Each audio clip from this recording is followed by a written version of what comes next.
Eh bien, bonjour à tous. Alors, merci d'être nombreux ici pour le Jug Toulouse. Ce soir, on va parler avec Anthony de JHipster et des blueprints. Donc, on va faire une première présentation de JHipster, voilà, rappeler un peu ce que c'est. Et derrière, on va essayer de voir comment on peut personnaliser ça avec les blueprints.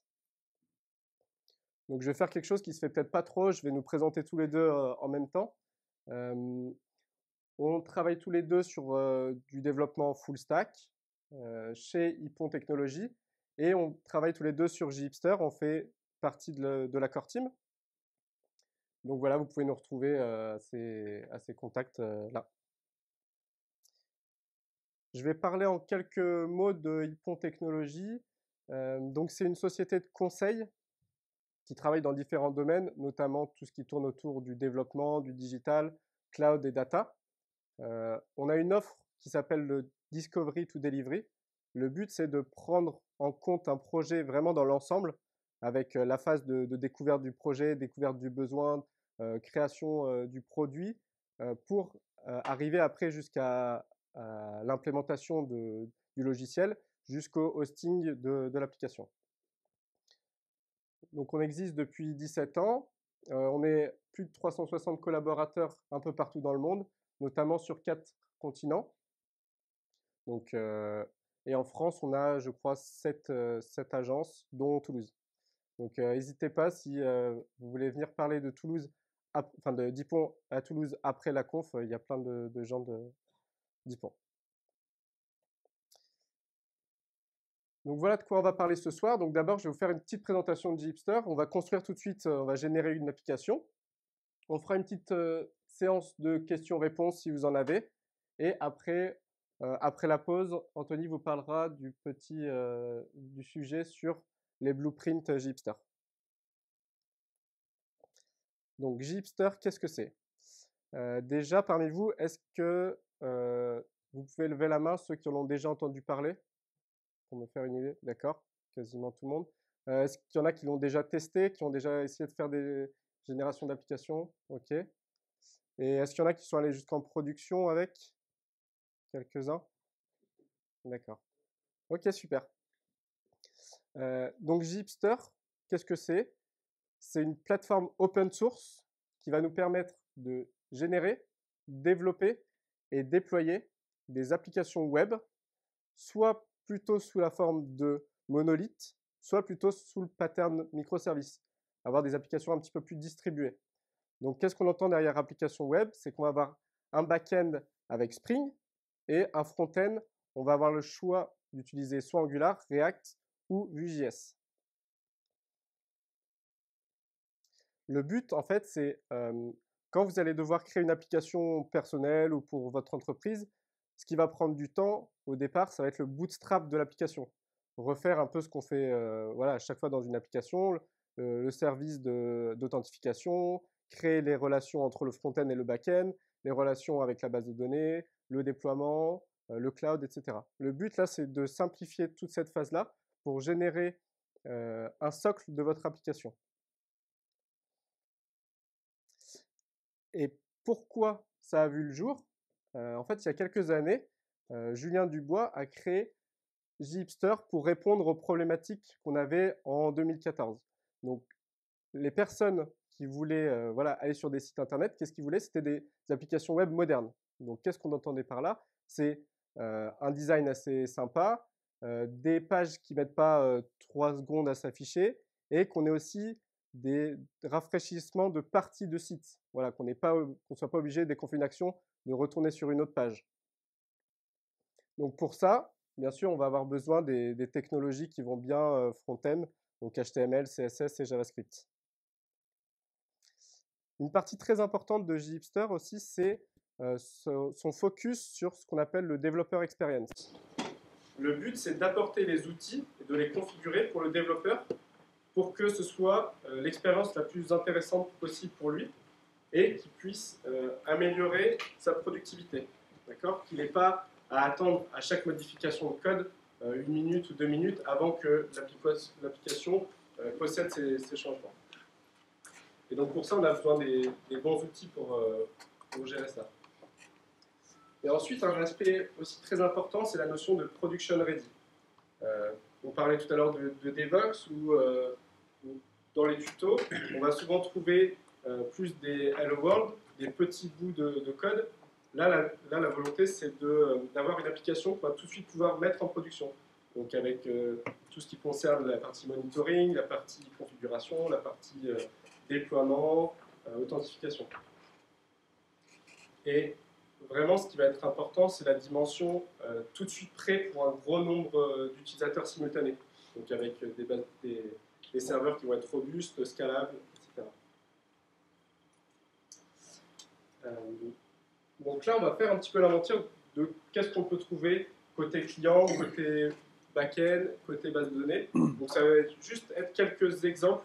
Ça ne va pas être une explication complète de Gipster, c'est plutôt pour avoir des idées. Donc côté client, on a tout d'abord Angular. Donc dans la dernière version 7.12, à la base c'était AngularJS dans Gipster, c'était le seul possible. Depuis on est passé sur Angular. Depuis 2017, on a la possibilité d'utiliser React en version 16.8.5 et depuis aujourd'hui, on peut utiliser Vue.js. Donc dans cette dernière version aussi 2.6.10. Donc c'est aujourd'hui que est sortie la version 1.0.0 et qu'elle est sortie de bêta. Donc, après, on va retrouver tout ce qu'on retrouve habituellement dans l'écosystème JavaScript. Donc NPM pour tout ce qui va être gestion du cycle de vie de notre application, gestion des dépendances. Webpack qui va nous permettre de faire un bundle de notre application pour avoir un seul paquet à fournir à nos clients web. Et Bootstrap qui est choisi pour la partie composant graphique. Donc le but c'est de ne pas réinventer la roue à chaque fois pour chaque composant qu'on va retrouver dans la plupart des sites comme les modales, les menus, les zones d'alerte, etc. Voilà pour la partie client. Maintenant la partie serveur. Donc on va avoir le choix entre utiliser Maven ou Gradle pour tout ce qui est outil de build de notre application. On va utiliser Spring pour le back-end, donc Spring Boot, Spring Data, Spring Sécurité, l'ensemble de toutes les fonctionnalités de Spring. Il va y avoir un fort aspect sur le cache, donc à plusieurs niveaux. Le but là, c'est d'être voilà, production ready, qu'on soit le plus performant possible. Et un aspect très important qui est le monitoring. Donc tout de suite prêt aussi pour la production, essayer de voir directement quand il y a un problème, d'où vient le problème. Donc ça, c'est valable et pour la partie monolithique, on va retrouver un certain nombre de métriques, de données, etc. liées à notre application, mais aussi sur la stack microservices, où on va être aussi très outillé pour détecter les problèmes au sein des différents microservices pour retrouver où s'est déroulé le problème. Ensuite, pour la partie base de données, donc on va retrouver les classiques relationnels SQL, donc MySQL, MariaDB, Postgre, Oracle et SQL Server. Mais on va aussi pouvoir faire du NoSQL avec les orientés documents, donc MongoDB et Couchbase, et également Cassandra si on veut avoir beaucoup plus de données pour faire du NoSQL orienté plutôt table colonne. Avec tout ça, en fait, on va avoir des outils de mise à jour automatique de la base de données, donc pour gérer les montées de version de notre application. Donc on va retrouver Liquibase pour tout ce qui est base de données orientée, enfin, base de données SQL, et d'autres choses pour les bases de données NoSQL. De la même façon, on va pouvoir faire des tests d'intégration très facilement. Donc le but, c'est de lancer des tests avec une base de données pour tester notre application et notre backend. Donc pour ça, on va utiliser H2 pour les bases de données SQL et on a d'autres moyens, par exemple des bases de données embarquées ou Docker pour tester d'autres bases de données. Donc il y a une hype autour de JHipster, donc on peut la donner par des chiffres. Donc il y a plus de 500 contributeurs qui ont contribué aux différents projets de JHipster. Dedans, il y a 29 membres de la core team. Il y a sur le générateur principal, donc le repository principal sur GitHub, il y a plus de 13 000 étoiles. Il y a eu plus d'1 million de téléchargements et ça grossit rapidement. Et d'ailleurs, vous pourrez aller faire un tour. Depuis peu, on a accès aux statistiques des générations d'applications. Donc ça permet de voir un petit peu des tendances sur, par exemple, les frameworks JS, de voir combien d'applications sont générées avec Gipster, etc. Donc, je vous propose une petite démo de qu'est-ce qu'on peut faire avec Gipster. Donc, au moins deux façons d'utiliser, de générer une application avec Gipster, soit en mode CLI, depuis votre invite de commande, soit en mode Gipster Online, qui est une plateforme web faite avec Gipster pour justement générer les applications. Donc, comment ça marche? Je crois que je suis connecté. Donc, on va avoir un compte pour se connecter et on va pouvoir tout de suite configurer notre compte. Le but de la configuration, ça va être notamment de se connecter à GitHub ou GitLab. D'accord? Comme ça, on va pouvoir directement générer notre application sur un repository GitHub. Donc, je vais créer une application. Donc, je vais dire que je suis, ça c'est mon compte HDury, et je vais pouvoir créer une application. Donc, je vais lui donner un nom. Là, on va avoir pas mal de questions qui vont permettre de donner les options qu'on va apporter à notre application. Donc, le nom, je vais dire que c'est Project Toulouse. Le nom du repository, ça sera le même. Après, je vais laisser beaucoup des options de base. On va quand même les regarder rapidement. Donc, soit plutôt une application monolithique, soit dans le mode microservice. Donc, nous, on va partir sur du monolithique. On va garder les options ici du paquet et du port par défaut. On ne va pas utiliser le Gipster Registry, qui est une application à côté, qui va vous permettre de monitorer, de vérifier les logs de votre application. Nous, on va tout mettre dans la même application. On va utiliser des tokens JWT pour se connecter, pour être stateless. On va utiliser plutôt une base de données SQL pour l'exemple. On va prendre Postgre. On va utiliser H2 en développement, donc c'est une base de données soit en mémoire, soit avec écriture sur le disque. Et on va utiliser le cache par défaut qui est IHCache pour un cache local. On aurait pu très bien aussi prendre un cache distribué. On va utiliser le second niveau d'Hibernate, on va utiliser Maven. Ici, là, on va avoir des options qu'on ne va pas forcément prendre, mais des choses très intéressantes, WebSocket, Elasticsearch, Kafka. Donc tout ça, c'est disponible. On va garder Angular. On ne va pas utiliser de solution de SaaS particulière. Et par contre, on va mettre différentes langues. Donc on va prendre anglais par défaut, et puis on va essayer de prendre français, et puis Galician et grec. Très bien. Et après, on va avoir des options aussi pour le test. Donc on va retrouver Gatling qui vont nous permettre de faire des tests de performance, de charge, Cucumber qui va nous permettre de faire du BDD, Behavior Driven Design, Development, et Protractor pour les tests end-to-end. Et là, on va avoir deux options. Soit on le télécharge, toute cette application, en tant que fichier zip, soit on le génère directement sur GitHub.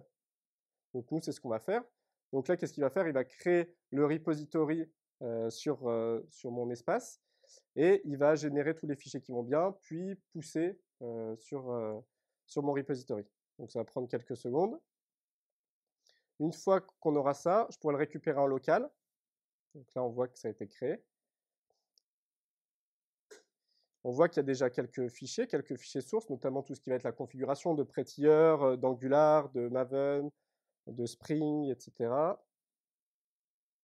Et je vais pouvoir le cloner. Hop. Vous voyez bien, c'est bon? Ouais. Donc, je vais le cloner. Et là, la seule chose que j'aurai à faire, comme je le récupère depuis GitHub, c'est d'installer les dépendances Node parce qu'elles ne sont pas stockées sur le repository distant. Donc, je vais aller dedans. Je vais faire mon npm install. Là, il va télécharger tout ce qui va bien pour côté front. Donc, le temps, je ne sais pas si ça va prendre beaucoup de temps. Normalement, pas trop. Mais je vais déjà ouvrir l'application à côté.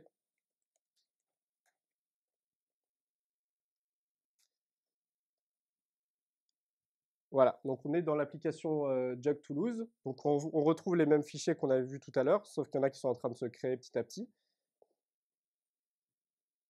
Tout ce qui va être généré. Donc là, on va aller regarder, c'est encore en train.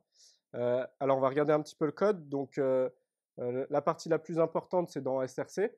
On va retrouver vraiment les fonctionnements enfin on va dire le fonctionnement par défaut des différents frameworks. Donc, si on regarde dans la partie Java, on va retrouver tout ce qu'on trouve sur Spring, donc avec une partie Web REST Controller, avec des repositories, des services, une partie domaine.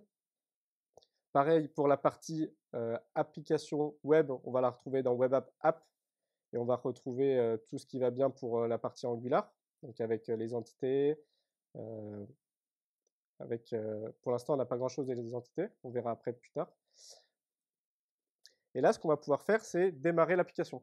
Donc pour faire ça, je vais démarrer d'un côté le back-end avec Maven, et de l'autre côté, je vais démarrer aussi le front-end pour avoir le hot reload de l'application. Donc dès que je vais faire une modification dans mon code, automatiquement, ça sera mis à jour dans la page web sans avoir à faire de rafraîchissement ou quoi que ce soit.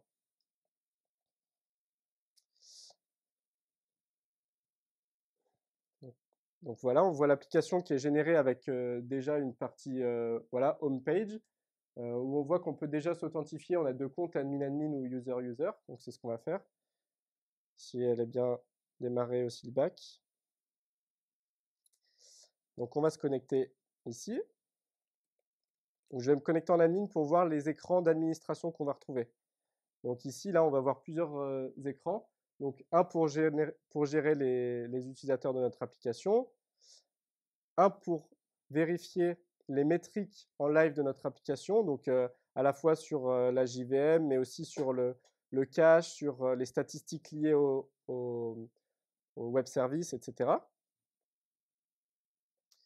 Ensuite, on va avoir une partie else check qu'on va avoir de façon classique dans Spring, donc avec un else check sur la base de données et un sur l'espace de stockage. La partie configuration Spring qu'on va retrouver ici, donc pour essayer de voir toutes les entrées de configuration qu'on a dans notre application. La partie audit qui va nous permettre de voir qui s'est connecté à notre application. Ensuite, les logs, on va pouvoir gérer les logs, c'est-à-dire baisser le niveau de log d'un logger ou le monter. Et on va avoir aussi une partie base de données, on va pouvoir se connecter directement à la base, H2. Donc voilà, on peut changer de langue aussi.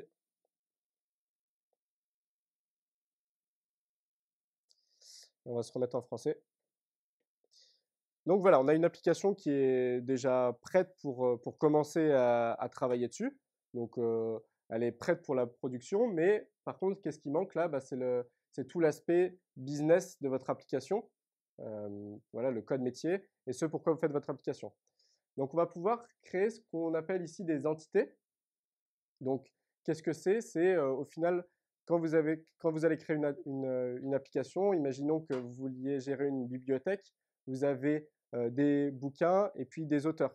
Donc vous avez une entité qui va être livre et une entité qui va s'appeler euh, lecteur ou auteur. Donc pour ça, pour créer les entités, on va de nouveau pouvoir passer par la CLI, mais on peut aussi passer par JHipster Online pour créer ce qu'on appelle un JDL. Donc JDL, ça va être un fichier JHipster Domain Language, donc ça va être un petit peu designer vos entités as code. Donc pour ça, on va revenir sur notre start.jhipster.tech et on va designer nos entities. Donc là, je vais créer un nouveau modèle JDL. Et à quoi ça va ressembler? Donc là, désolé, la résolution n'est pas très haute, mais on va avoir un schéma. Je vais peut-être dézoomer comme ça. On va avoir un schéma de nos entités. Donc là, on va retrouver, je ne pense pas que vous voyez grand-chose, mais on a des employés qui sont liés à des jobs, des départements qui sont liés à des employés, etc. Là, c'est l'exemple qui est fourni par défaut. On va les retrouver à gauche. Donc on a l'entité région qui a un region name en string. Et on la retrouve ici, la région. mais on peut aussi éditer pour ajouter d'autres champs. Je sais pas, second name, ce qui est un string. D'accord? Et automatiquement, elle va être rajoutée ici. Donc ça va vous permettre d'un petit peu de façonner toute votre application pour répondre à des besoins métiers. Donc là-dedans, on va retrouver à gauche toute la partie entity, puis la partie relations, qui vont être au final les mêmes relations qu'on retrouve par exemple en JPA. Et on va avoir aussi de la configuration qui va être possible directement dans vos entités. Donc par exemple, dire que vous allez paginer ces deux entités avec un scroll infini, d'autres avec une pagination normale. Vous allez dire que vous voulez des services pour certaines de vos entités, etc. Donc il y a beaucoup de possibilités. Le mieux, c'est d'aller voir ce qui est proposé dans la doc pour essayer de comprendre ce langage. Une fois que vous êtes content de votre modèle, vous allez pouvoir l'enregistrer. Donc je vais l'appeler aussi Jug Toulouse par exemple. Je vais la sauvegarder et je vais pouvoir l'appliquer à mon application. Donc ici, je le retrouve et je vais l'appliquer à mon application que je vais récupérer sur GitHub.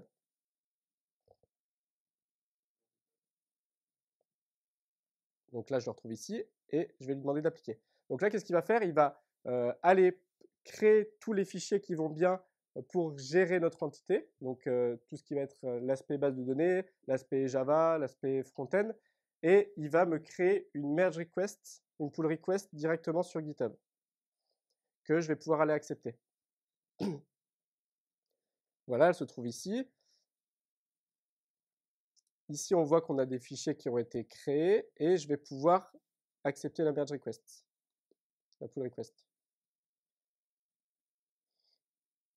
Si veut bien. Voilà, donc là, ça a été mergé.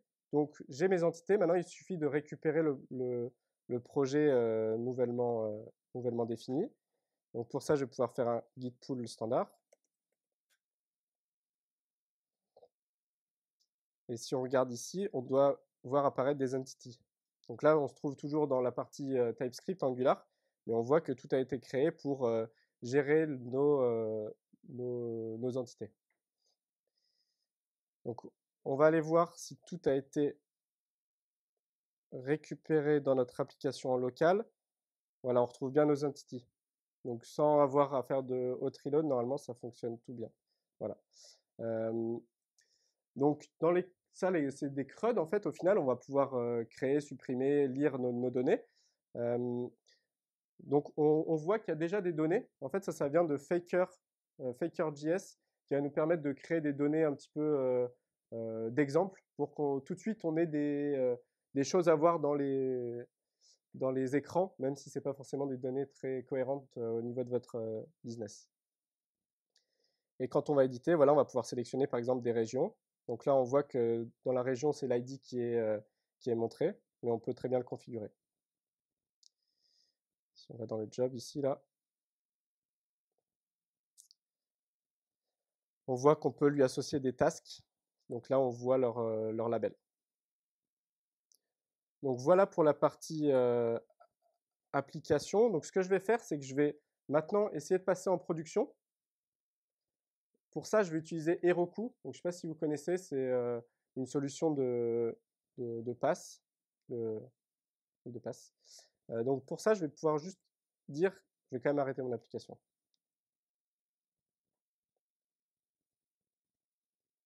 Je vais juste pouvoir dire jhipster Heroku. Et là, on a un sous-générateur Heroku qui va nous poser des questions. Voilà, sous quel monde tu veux le déployer. Donc ça, c'est très bien. On va le mettre en Europe. On va le compiler localement. On a le choix, soit le compile localement, soit à distance.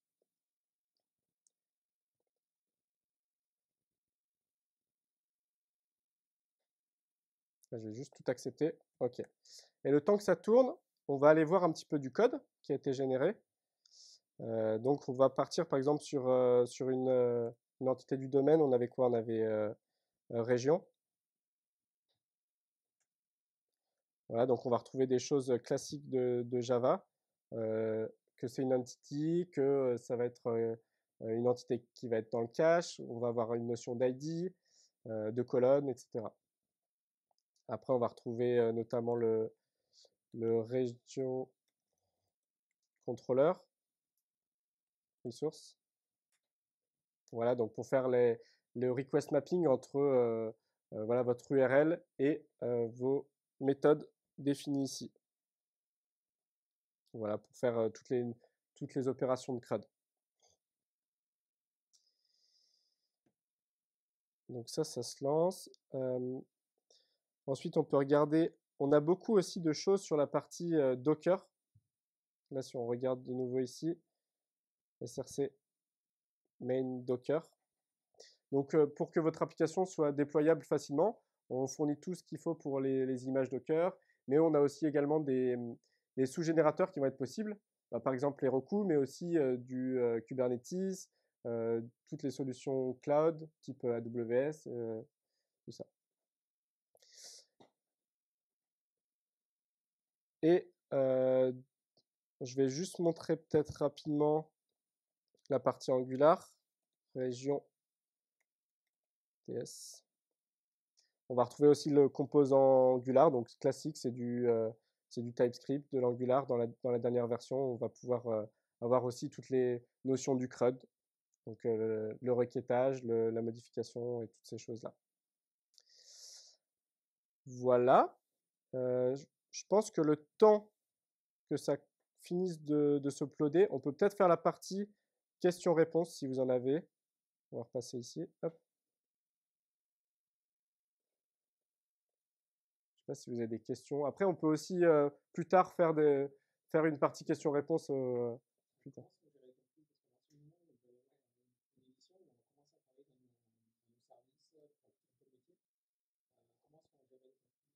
Alors du coup, la question c'est comment sont gérés les conflits une fois qu'on a déjà généré, qu'on va régénérer notre application. Donc en fait, on va pouvoir régénérer notre application déjà avec. Enfin, il y a deux choses. Régénérer nos entités, par exemple, parce qu'on les aura modifiées. Donc là, il va aller faire un différentiel de ce qu'il y avait avant et ce qui est apparu. D'accord? Et si vous avez rajouté des choses avant, en fait, on va se servir de Git, ça va être de nouveau rajouté ici, sauf s'il y a des conflits sur les mêmes lignes, où là, il faudra faire de la résolution classique de conflits. Donc ça, c'est la première chose. Mais on va aussi retrouver ça quand on va vouloir upgrader notre version Gipster pour, voilà, pour bénéficier des dernières versions de Gipster, mais aussi de Spring, d'Angular, etc. Donc là, on va avoir la même chose. Si on a modifié en amont les mêmes lignes que le générateur, on va avoir des résolutions de conflits à faire. Donc le but, ça va être soit de pas trop modifier ce qui a été généré, soit d'accepter qu'on ne pourra plus forcément, par exemple, monter de version, ou alors que ce sera un petit peu plus compliqué parce qu'on aura plus de conflits à régler. Et par rapport à tout ça, en fait, il y a une conf qui est très intéressante, faite par Antonio Goncalves à la JHipsterConf de l'année dernière. Et justement, il montre très bien qu'il y a trois possibilités en fait, de gérer ces conflits. Donc, vraiment les deux que j'ai dit. Et puis, il en présente une autre qui est ce qu'il appelle le side-by-side. Donc, c'est générer quelque chose et étendre le plus possible après tout le code, toutes les entités, pour qu'au moment de la régénération, il y ait le moins d'overriding possible. Donc, voilà. Ça s'appelle, je ne sais plus comment elle s'appelle le nom de cette conf, mais elle est facilement trouvable. Ouais. Ok. D'accord. Pour rebondir, est-ce qu'il y a des applications qui ont vécu les premiers temps avec Gipster Ouais.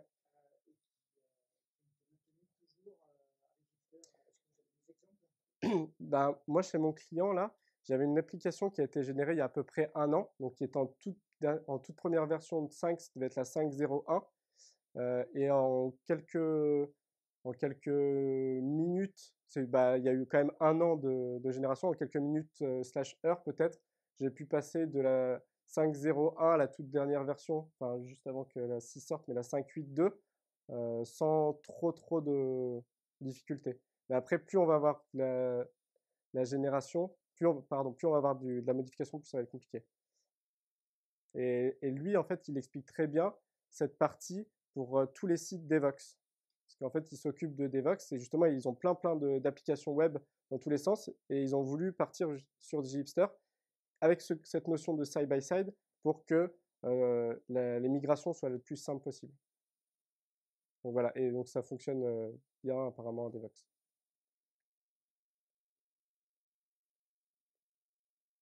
Il y a d'autres questions? Ouais.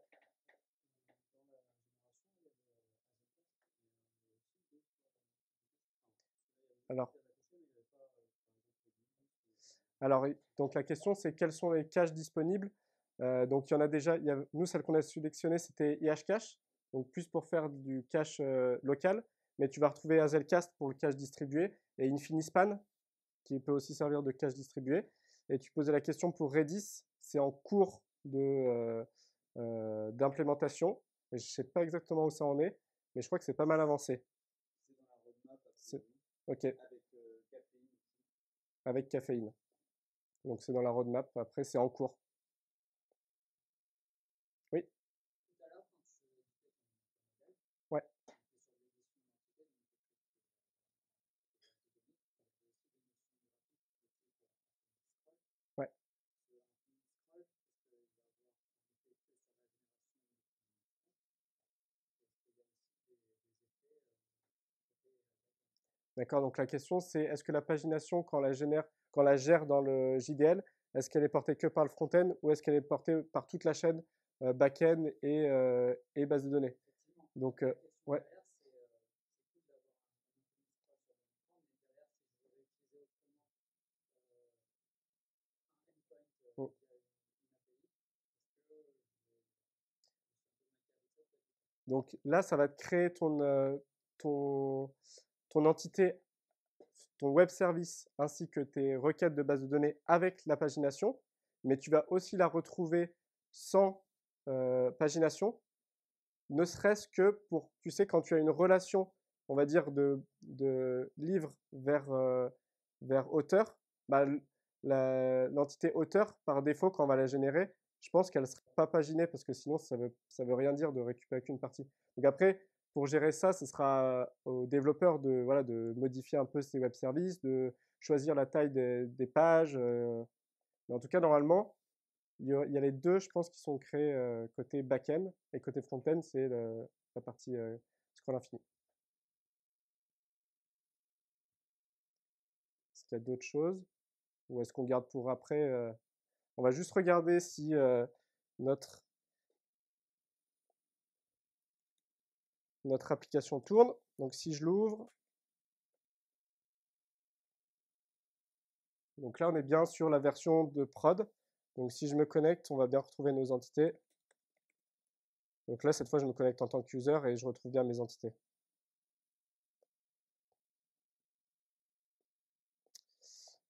Donc voilà, vous pouvez le retrouver ce soir quand vous en irez chez vous sur jacktoulouse.herokuapp.com. Voilà.